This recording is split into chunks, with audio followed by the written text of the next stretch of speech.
Proceeding on the premise that the application for refund was filed within time, the authorities had to consider whether refund had been properly ordered.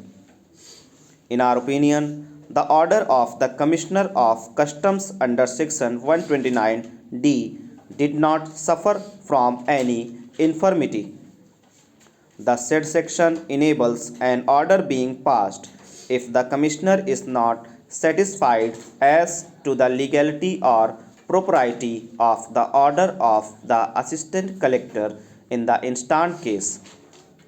We find that the Assistant Collector did not consider in detail the items which he regarded as spares valued at approximately rupees 18,74,620 and in respect of which refund was denied.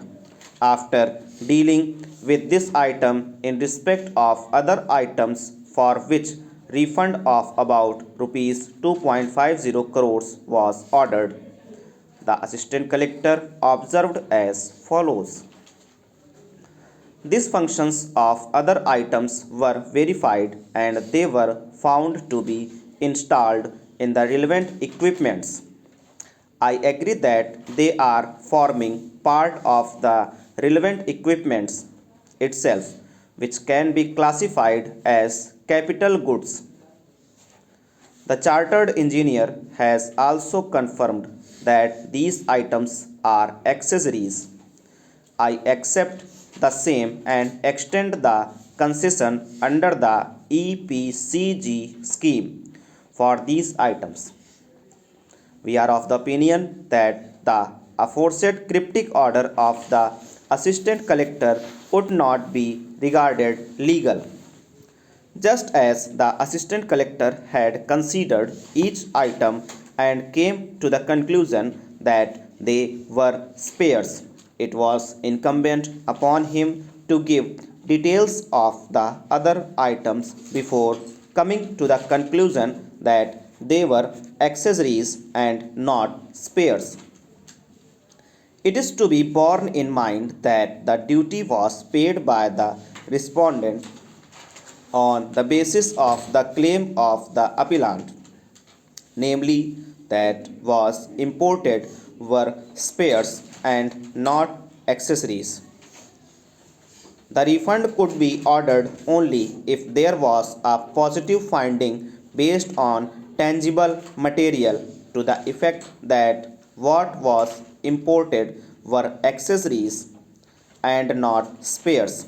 It was necessary, therefore, for the Assistant Collector to have examined and given details thereof in the order which was passed.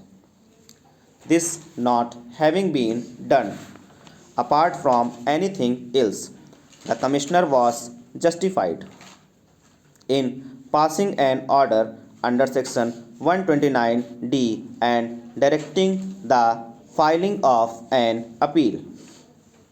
The Commissioner appeals did not deal with the question as to whether what was imported and in respect of which the refund was allowed were spares or accessories. This question was also not gone into by the tribunal.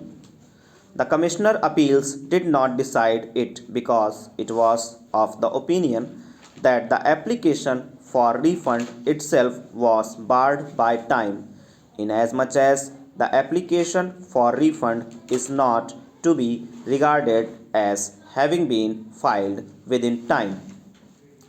It is incumbent upon the Commissioner to give a finding with regard to the goods imported as to whether they were spares as claimed by the department or accessories as claimed by the respondent.